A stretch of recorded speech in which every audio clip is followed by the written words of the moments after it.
हर रिश्ता कुछ कहता है, हर रिश्ता कुछ चाहता है, लेकिन कई बार हम अपने दिल के बेहद करीब रिश्तों की पुकार सुन नहीं पाते, उनकी चाहत को पहचान नहीं पाते। दिल के बेहद करीब रिश्तों पर से धीरे धीरे हमारा भरोसा, हमारा यकीन कम होने लगता है और एक बार भरोसा टूट गया तो रिश्ता नहीं बचता।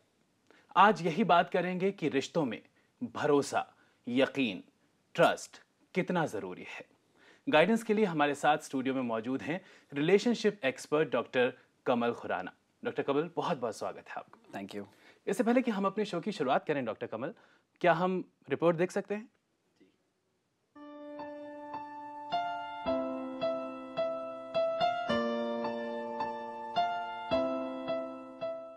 रिश्ता चाहे कोई भी हो, उसे समझना और वक्त देना जरूरी है। एक दूसरे पर भरोसा इतना मजबूत हो कि जिंदगी की कोई भी मुश्किल, कोई भी परेशानी उस रिश्ते की बुनियाद को हिला ना सके। क्योंकि एक बार अगर भरोसा डगमगाया तो रिश्ते को बचाना बेहद मुश्किल हो जाता है। जरा सी गलतफहमी, जरा सा शक आपके रिश्ते के वजूद को ही खत्म कर देता है। इसलिए बेवजह शक करने से पहले सोचें जरूर। क्या पता जो चीज आपके रिश्ते के आड़े आ रही हो वो महज आपकी एक गलतफहमी हो। डॉक्टर कमल, सबसे पहले शुरुआत करना चाहेंगे बचपन से, अपब्रिंगिंग से। ऐसा देखा जाता है जो लोग बचपन में कड़वे रिश्ते देखते हैं या फिर ऐसे रिश्ते देखते हैं जहाँ पर बहुत ज़्यादा झगड़े होते हैं या फिर ट्रस्ट की कमी होती है, भरोसा नहीं होता, तो जब वो बड़े हो जाते हैं और ख़ुद किसी रिश्ते में एंटर करते हैं, उनकी शादी होती है या फिर किसी से दोस्ती होती है, तो कहीं ना कहीं ये साइकी उनके इस रिश्ते को घेरे रहती है। क्या कहना चाहेंगे? बिल्कुल सही कह रहे हैं आप। होता ये है कि जब हम छोटे होते हैं तो जो भी हम अपने माँ बाप को करता हुआ देखते हैं वो हम सच मानते हैं जी। और इसी को हम कंडीशनिंग कहते हैं साइकोलॉजी में। इसी को हम लर्निंग कहते हैं, ऑब्जर्वेशनल लर्निंग कहते हैं। तो जो भी पेरेंट्स कर रहे होते हैं, जिस भी तरह से ज़िंदगी को जी रहे होते हैं, हमें वो नॉर्मल लगता है। मैं ये नहीं कहूँगा सही या गलत। तो टीनेज तक आते आते हमें इस चीज़ का एहसास होने लगता है कि वो सही या गलत है। और जब हम अपनी लाइफ की कमांड जब हम अपने हाथ में ले लेते हैं, जब हम बड़े हो जाते हैं, तब हमें भली भांति ये पता होता है कि क्या सही है और क्या गलत है। But at the same time at the back of mind वो कंडीशनिंग तब भी एप्लीकेबल रहती है जो अनजाने में कभी कभी बाहर आ जाती है। तो अक्सर ऐसा होता है कि जब हमारे रिश्ते में ट्रस्ट खत्म होने लगता है, भरोसा खत्म होने लगता है, लड़ाई झगड़े होने लगते हैं, तो कहीं ना कहीं हम इस बात को नज़रअंदाज कर देते हैं कि कोई छोटी सी दो आंखें हमें देख रही हैं, हमारी एक एक एक्टिविटी को नोटिस कर रही हैं। तो कहीं ना कहीं हम इस बात को भी नज़रअंदाज करते चले जाते हैं कि हमारे रिश्ते में तो खटास है ही, हम अपनी औलाद के रिश्ते में भी वो खटास भर रहे हैं। उन जड़ों में वो खटास, वो लड़ाई झगड़ा, वो भरोसे की कमी हम भरते चले जा रहे हैं। डॉक्टर साहब, एक ऐसा इंसान जो बड़ा हो जाता है, जैसे अभी हमने बात की, बचपन में अगर इस तरह का माहौल देखता है तो किस तरह की और दिक्कतें आ सकती हैं रिश्तों से जुड़ी हुई? देखिए, पिछली बार भी हमने बात किया था कि इनसिक्योर्ड अटैचमेंट जो है वो एक कंडीशनिंग है। यहाँ पे मैं इसको एक्सप्लेन करूँगा कि मुझे जब मैं छोटा हूँ और मेरे माँ बाप जो हैं वो आपस में अच्छे से रिलेट नहीं करते हैं, जो उन्हें भी नहीं मालूम कि वो क्या कर रहे हैं क्या नहीं कर रहे हैं, पर मेरे लिए एक अपने आप को सरवाइव करने का एक तरीका ढूंढना बहुत मुश्किल हो जाता है। तो मेरा वो तरीका ये हो जाता है कि मुझे अपनी टेक केयर खुद करनी है या ये तो ऐसे ही हैं, और मैं किसी ना किसी तरह से ज़िंदगी को जी लेता हूँ। अब जब बड़ा होता हूँ मैं, तब भी ये रवैया मेरे अंदर रहता है। मुझे मालूम नहीं रहता है और लोग आकर के मुझे कमेंट करते हैं कि तुम इतने इंडिपेंडेंट क्यों हो, तुमने मुझसे कंसल्ट भी नहीं किया। बट मैं अपनी ज़िंदगी खुद इंडिपेंडेंटली जी रहा हूँ, तो मैं लोगों से रिलेट नहीं कर पाऊँगा, जबकि relationship is all about interdependence. Right. तो मतलब आपसी तालमेल यहाँ पर बहुत ज़्यादा ज़रूरी हो जाता है। ये तो बात रही बचपन की डॉक्टर साहब, अपब्रिंगिंग की ये बात रही। अगर हम एक रिश्ते की बात करें जहाँ पर दो लोग मिलते हैं, आपस में प्यार हो जाता है, लगता है कि सब कुछ अच्छा होगा, खुशियाँ ही खुशियाँ होंगी, भरोसा ही होगा, हमारे बीच इतना यकीन होगा कि बड़ी से बड़ी परेशानी हमारे रिश्ते को हिला नहीं पाएगी। उसके बावजूद भी देखा जाता है कि जो भरोसा है वो डगमगाने लगता है। बचपन के अलावा और क्या रीजंस आप मानते हैं? बचपन एक रीज़न हो गया, दूसरा मेरा अपने वैल्यू सिस्टम। अब इसको भी बचपन से ही कहूँगा मैं ले जा कर के कि मेरे अपने वैल्यूज़ क्या हैं। तो क्या मैं कमिटेड हूँ, क्या मैं डेडिकेटेड हूँ, क्या मैं लॉयल हूँ।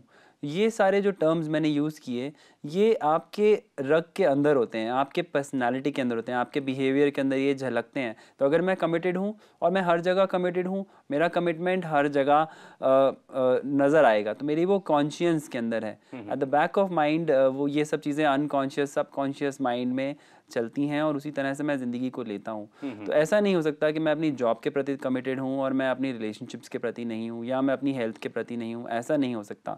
कहीं ना कहीं ये लैक ऑफ कमिटमेंट ये चलता है, एटीट्यूड हर जगह मेरा नज़र आ जाएगा अगर मैं कमिटेड नहीं हूँ तो ये बात अगर हम रिलेशनशिप्स में एसोसिएट करें तो जानेंगे कि relationships is more about investment. आप इन्वेस्ट करते हैं किसी रिश्ते के अंदर जी। और अगर आप ट्रस्ट इन्वेस्ट नहीं कर रहे हैं या जो आपको करना चाहिए वो आप नहीं कर रहे हैं तो दिक्कतें आएंगी।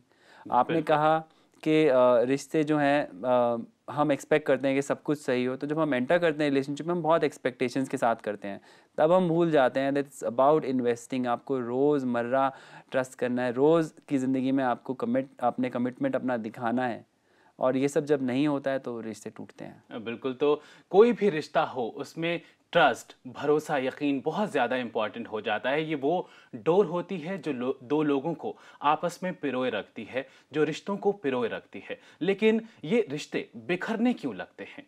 क्या वजह होती है? क्या कमी हमारे अंदर है या फिर सामने वाले के अंदर है? इस चीज़ को एनालाइज करना बहुत ज़्यादा ज़रूरी हो जाता है और उसके बाद एक प्रॉपर गाइडेंस बहुत ज़्यादा अहम हो जाती है। एक कॉलर हमारे साथ फोन लाइन पर मौजूद हैं। जी राजीव, बताएं। राजीव जी, आप हमें हमारी ही आवाज सुना रहे हैं, अपनी आवाज सुनाइए, सवाल पूछिए। जी, अपने टीवी सेट का वॉल्यूम कम कीजिए और उसके बाद सवाल पूछिए। मैं ये जानना चाहता हूँ जी, मैं ये जानना चाहता हूँ कि राजीव जी, अगर आप अपने टीवी सेट का वॉल्यूम कम नहीं करेंगे ना तो हमारी बातचीत अच्छे से नहीं हो पाएगी। मैंने वॉल्यूम ऑफ कर दिया है। जी, सवाल पूछिए। सवाल ये है कि over A span of relationship जो ट्रस्ट और कॉन्फिडेंस होता है, जो चीजें पहले किसी को मटेरियलिस्टिक नहीं लगती हैं, वो टाइम के साथ साथ ऐसा कौन सा एलिमेंट आ जाता है कि जो धीरे धीरे रिलेशनशिप ऑटो डाइल्यूट होना शुरू हो जाती है? आई मीन कौन से ऐसे फैक्टर्स हैं ह्यूमन पर्सनैलिटी में, ह्यूमन बिहेवियरल एस्पेक्ट में, कि समय के साथ साथ जिन चीजों को रिलेशनशिप पहले इग्नोर करती है, बिल्कुल वही चीजें जो है मटेरियलिस्टिक हो जाती है? बिल्कुल राजीव जी, बहुत अच्छा और बहुत ही अहम सवाल है और मुझे लगता है कि इस सवाल का जवाब सबसे पहले हम सभी को अपने अंदर अपने आप से पूछना चाहिए। और इसके बाद क्या गाइडेंस आप देना चाहेंगे डॉक्टर कमल? बहुत बढ़िया सवाल था इनका, मैं इसको अप्रिशिएट करूँगा। Right. तो इस पे मैं ये कहना चाहूँगा कि हमेशा हम लोग बेसिकली लेज़ी लोग हैं। तो इसको हम साइकोलॉजी के टर्म्स में डेथ विश कहते हैं। और अगर और साइंस की बात करें आप, तो एक लॉ ऑफ एंट्रोपी है जो पूरी दुनिया में हर चीज़ के ऊपर एप्लीकेबल है। इट सेज कि किसी भी चीज़ को आप नज़रअंदाज कर दीजिए तो if you let it go unattended it will move towards its disorderliness. तो वो अपनी डिसऑर्डरलीनेस की तरफ जाती रहेगी। तो चाहे आपकी हेल्थ है, आप अपनी हेल्थ के लिए अनअटेंडेड छोड़ दीजिए अपनी बॉडी को, ये भी डिसऑर्डरलीनेस की तरफ जाएगी। आप अपने घर को छोड़ दीजिए, वो डिसऑर्डरलीनेस की तरफ जाएगा। प्रॉपर यहाँ पर अटेंशन, प्रॉपर केयर बहुत ज्यादा इंपॉर्टेंट हो जाती है। और इस पर हम और बात करेंगे, रिश्तों की जो उलझी हुई डोर है उसको और सुलझाने की कोशिश करेंगे। लेकिन फिलहाल मेंस में रुकेंगे, लेंगे एक छोटा सा ब्रेक। आप कहीं जाइएगा नहीं, बने रहिए प्रज्ञा के साथ।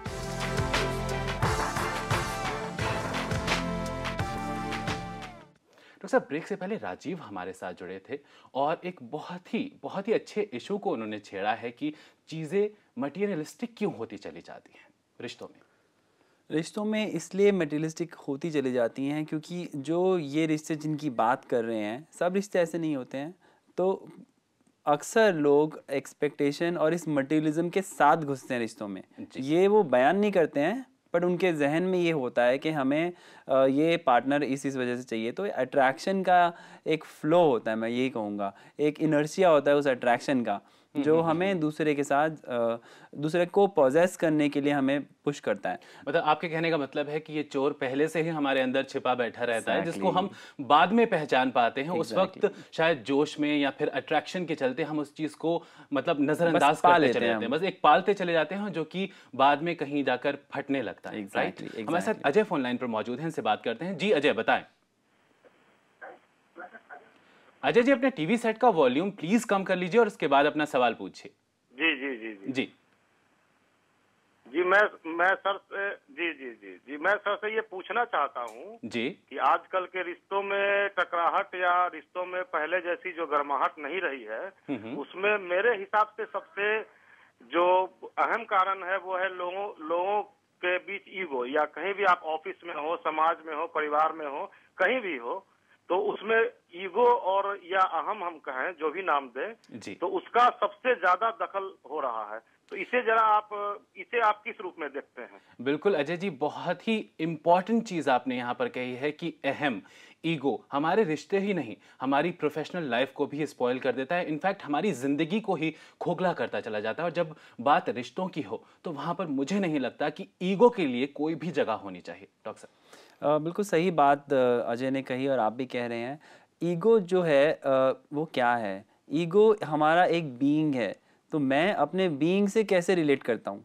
तो अगर आप हैं, आप हमज़ा से कैसे रिलेट करते हैं, मैं कमल से कैसे रिलेट करता हूँ, ये अजय से कैसे रिलेट करते हैं। अगर मुझे अपना ख्याल है, अगर मैं अपने आप को, अपने अस्तित्व को प्यार करता हूँ, तो मैं उसकी आगे इंसल्ट नहीं कराना चाहूँगा, उसके हाथों कुछ गलत नहीं कराना चाहूँगा, उसके बारे में लोगों के मन में गलत इमेज या उसकी किसी भी रूप से हानि नहीं पहुँचाना चाहूँगा।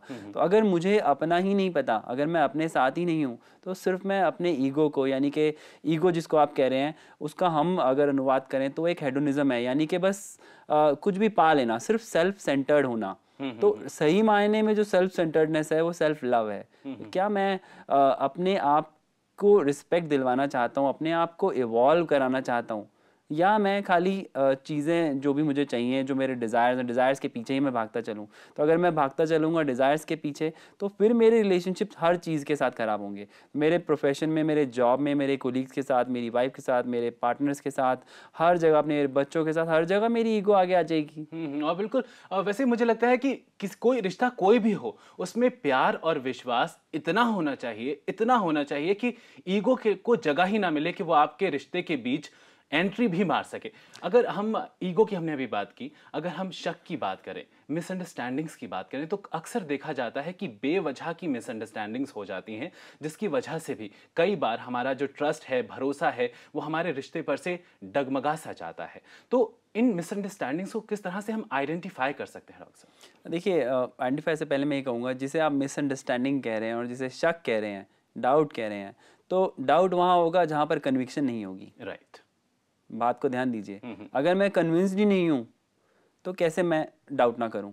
अगर मैं अंडरस्टैंड ही नहीं कर रहा हूँ तो मैं मिसअंडरस्टैंड क्यों ना करूँ? तो अब दोनों बातों को देखिए, कन्विक्शन यहाँ पे कौन करेगा? Where is conviction to happen? In my mind only. कोई दूसरा मुझे कन्विंस नहीं करेगा, कन्विंस मुझे होना है।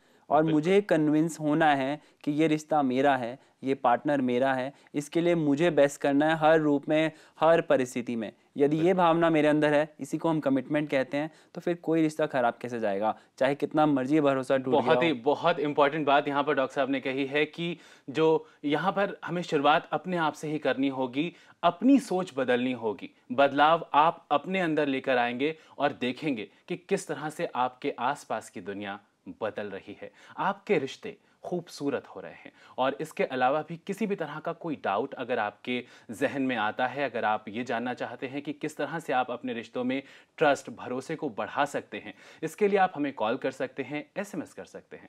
जब तक के लिए आप हमारा नंबर डायल करें, हम यहाँ पर रुक लेते हैं, ले लेते हैं एक छोटा सा ब्रेक।